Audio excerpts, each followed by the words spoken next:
Selamat datang di channel Berkisah, yang akan mengungkap sebuah rahasia keluarga yang tampaknya sempurna, namun sebenarnya penuh dengan kejanggalan. Dalam dunia yang seringkali melihat hanya bagian luar, ada banyak kisah yang tersembunyi di balik pintu tertutup.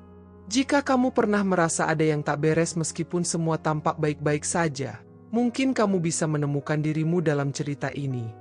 Jangan lupa untuk subscribe agar kamu bisa terus mengikuti kisah-kisah penuh makna lainnya. Mari kita mulai cerita ya.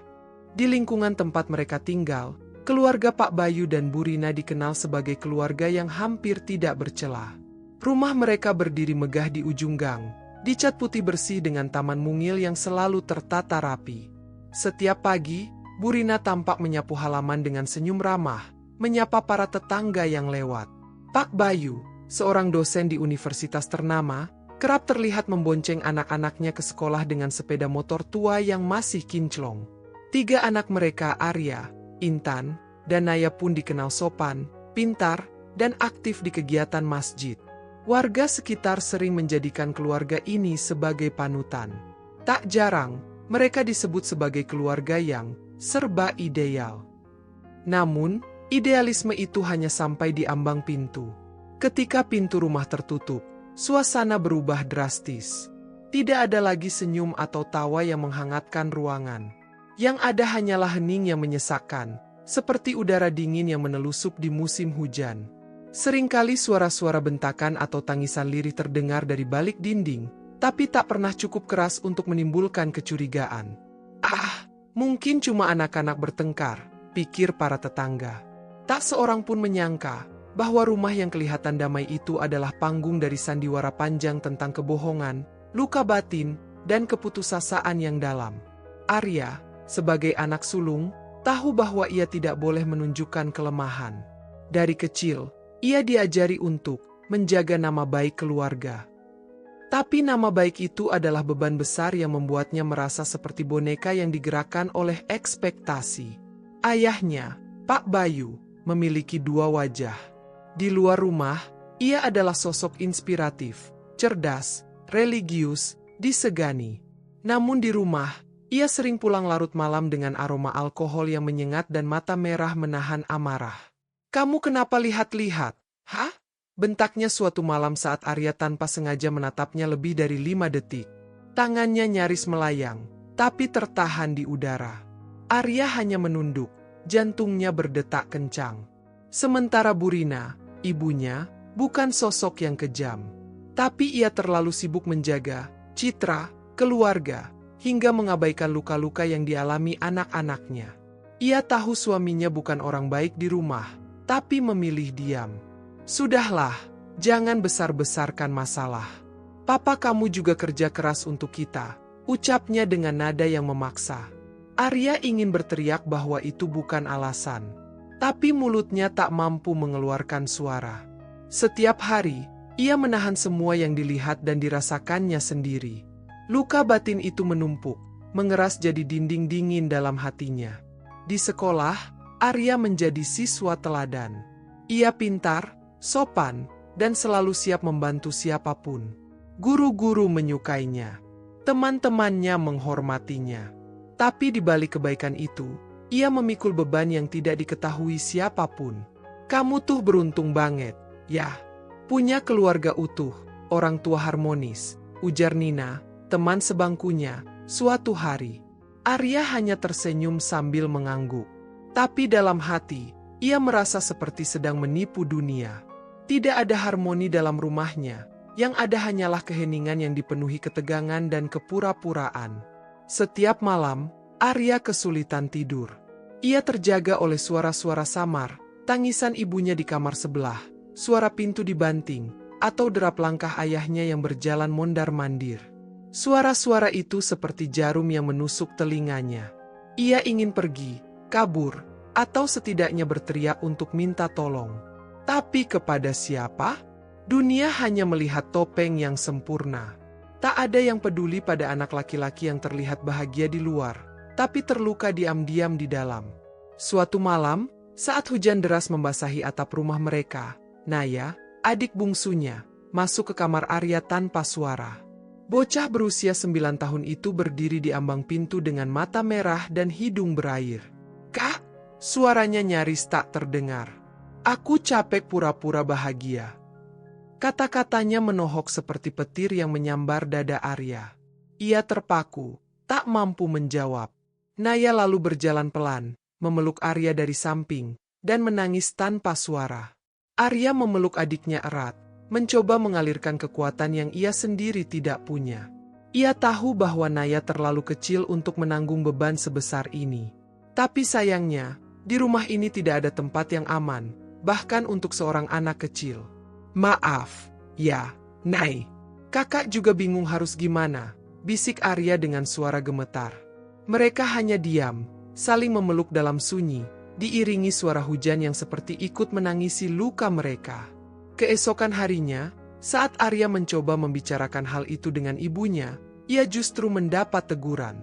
"Kamu jangan buat masalah, Arya. Keluarga ini sudah cukup baik. Jangan mempermalukan ibu," kata Burina dengan nada tinggi. Kata-kata itu terasa seperti belati yang menusuk langsung ke hati. Bukannya mendapat dukungan, Arya justru disalahkan. Ia diam, menahan air mata yang menggenang di pelupuk matanya. Ia sudah terbiasa dengan peran sebagai anak sulung yang kuat. Tapi hari itu, untuk pertama kalinya, ia merasa benar-benar sendirian. "Aku cuma ingin semuanya jujur, Bu. Aku lelah berpura-pura," ujarnya perlahan. Tapi ibunya membuang muka, pura-pura sibuk mencuci piring. Mungkin karena ia sendiri juga tak punya jawaban. Arya melangkah ke kamarnya dengan langkah berat. Dunia di luar terus berjalan, tapi dunianya terasa seakan berhenti di tempat. Ia merasa seperti penumpang dalam kehidupan yang tidak pernah benar-benar memberinya arah. Pagi itu, Arya duduk di meja makan, memandang kosong pada nasi yang telah dingin. Tangannya memegang sendok, namun ia tak merasa lapar. Dulu, saat mereka semua masih sering makan bersama, meja makan adalah tempat di mana banyak cerita dibagikan. Namun, kini, semuanya terasa berbeda. Suasana hening, hanya terdengar suara sendok yang beradu dengan piring, dan sesekali suara langkah kaki ayahnya yang berat. Arya menatap wajah ibunya yang tampak kelelahan, seolah dunia telah menguras habis energinya. Ia ingin berbicara lagi, kali ini lebih jujur, lebih terbuka, tapi sesuatu dalam dirinya menahan. Ia merasa tidak tahu harus mulai dari mana. "Ibu," Arya memulai dengan suara pelan, "kenapa kita harus terus seperti ini? Kenapa kita nggak bisa jujur?" Suara itu keluar dari tenggorokannya dengan susah payah, seolah ada batu besar yang menghalangi. Burina menatapnya sejenak, namun matanya kosong, tak ada tanda-tanda emosi. Seolah ia telah begitu lama terperangkap dalam rutinitas kehidupan yang tak pernah memberi ruang untuk perasaan. Setelah beberapa detik yang terasa panjang, Burina hanya menghela napas panjang. "Sudahlah, Arya. Kita hidup seperti ini karena ini yang terbaik. Apa yang ada di luar sana lebih buruk. Kamu harus belajar untuk menerima kenyataan," jawab Burina sambil menundukkan kepala. Arya merasa hatinya remuk mendengar jawaban itu. Ia tak tahu apa yang lebih buruk dari hidup yang penuh kebohongan dan ketakutan. Dan lebih buruk lagi, ia merasa seakan terperangkap dalam harapan palsu yang diberikan oleh ibunya. Seminggu setelah percakapan itu, Arya memutuskan untuk mencari jawaban lebih dalam. Ia tidak bisa hidup dalam ketidakjelasan lagi. Suatu malam, saat ia pulang sekolah, ia menemukan sesuatu yang tak pernah ia harapkan. Di atas meja ruang tamu, tergeletak sebuah surat yang tampaknya ditujukan untuk ibunya. Tanpa sengaja, Arya membaca sepenggal kalimat yang tertera di sana. "Aku bertahan bukan karena cinta, tapi karena takut dicemooh orang." Kalimat itu menghentikan langkah Arya. Tak ada lagi yang bisa ia pikirkan selain kalimat itu. Kenapa ibunya harus merasa seperti ini? Mengapa ia memilih bertahan dalam pernikahan yang sudah lama tidak membawa kebahagiaan? Arya merasa dunia berputar sangat cepat, seolah ia baru saja tersadar dari mimpi buruk yang tak pernah ia sadari. Akhirnya, saat malam tiba, ia memberanikan diri untuk bertanya lagi pada ibunya. "Bu, apa yang benar-benar terjadi antara Mama dan Papa? Kenapa Mama tetap bertahan?" Bu Rina menatapnya lama, dan akhirnya, air mata mulai menetes dari sudut matanya. Aku takut, Arya, takut kalau kita dianggap gagal oleh orang lain. Aku tak tahu harus bagaimana lagi, jawab Bu Rina dengan suara bergetar. Arya merasa hatinya semakin hancur. Ia tahu ibunya berjuang, tapi ini bukan cara yang sehat untuk bertahan. Ia hanya bisa menggenggam tangan ibunya, mencoba memberi pengertian meskipun hatinya sendiri penuh dengan kebingungan dan sakit. Beberapa bulan berlalu, dan keluarga ini mulai menjalani rutinitas yang sedikit berbeda. Tidak ada lagi pura-pura bahagia yang harus dipertahankan setiap hari. Arya mulai berbicara lebih terbuka, mencoba memecahkan kebisuan yang selama ini menghantui rumah mereka.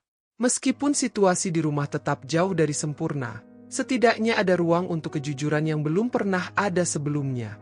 Suatu malam, Arya mengajak adik-adiknya berbicara di ruang tamu. Kita tidak bisa terus seperti ini, katanya dengan suara penuh keyakinan. Kalau kita terus-terusan bersembunyi di balik kebohongan, kita tidak akan pernah merasa bebas. Aku nggak mau hidup terus-menerus dalam ketakutan. Naya, yang biasanya hanya mendengarkan, kali ini mengangguk pelan. Begitu juga Intan, yang selama ini sering berusaha menutupi perasaan dengan tawa palsu. Kita harus saling mendukung. Kalau kita nggak bisa, siapa lagi yang bisa? Kata Arya, menyentuh hati mereka. Itulah momen pertama kali mereka berani berkata jujur kepada diri sendiri. Pada akhirnya, perubahan kecil itu mulai terasa. Mereka mulai mencoba berbicara lebih terbuka. Tidak ada lagi kata-kata yang dipendam atau ditahan dalam hati. Bu Rina, meskipun masih cemas dan takut, mulai lebih sering berbicara dengan Arya, bahkan mengungkapkan rasa sesalnya. Aku tahu, Nak, aku belum pernah bisa menjadi ibu yang baik. Aku takut kalau semuanya akan berakhir buruk, dan aku nggak bisa menghadapinya. Tapi aku janji, aku akan berusaha menjadi lebih baik, katanya dengan mata berkaca. Arya tidak bisa berkata apa-apa, hanya bisa memeluk ibunya erat. Perlahan-lahan, ayahnya, Pak Bayu, juga mulai memperbaiki sikapnya. Walau ia tidak sepenuhnya berubah, ada usaha untuk tidak lagi membawa amarah ke dalam rumah. Arya tahu, proses ini tidak akan mudah. Namun, untuk pertama kalinya, ia merasa ada harapan. Ada sesuatu yang lebih kuat daripada rasa takut, yaitu keinginan untuk sembuh dan membangun keluarga yang benar-benar saling mendukung. Kini, keluarga mereka tidak lagi berpura-pura. Mereka mungkin bukan keluarga yang sempurna, tapi mereka lebih jujur dan saling memahami. Tidak ada lagi gambar keluarga yang dipaksakan dengan senyum palsu di foto. Mereka belajar bahwa kesempurnaan itu bukanlah sesuatu yang harus dicapai, melainkan penerimaan terhadap diri sendiri dan satu sama lain, dengan segala kekurangan yang ada. Ini bukan akhir, kan? Tanya Naya dengan mata cerah, saat mereka duduk bersama di ruang tamu, berbicara tentang impian dan harapan mereka. Arya tersenyum, kali ini senyum yang nyata, bukan senyum yang dipaksakan. Tidak, Nay. Ini baru awal. Kita masih punya banyak hal yang harus kita perbaiki. Tapi yang penting, kita mulai dari sini, dengan kejujuran, jawab Arya. Mereka saling memandang, dengan rasa yang lebih ringan, lebih nyata. Mungkin keluarga ini tidak sempurna, tapi untuk pertama kalinya dalam hidup mereka, mereka merasakan cinta yang tulus, tanpa ada kebohongan yang menghalangi. Terima kasih sudah menonton kisah ini sampai selesai. Jika kamu merasa cerita ini bisa menginspirasi orang lain, jangan lupa untuk berbagi dan terus support channel ini.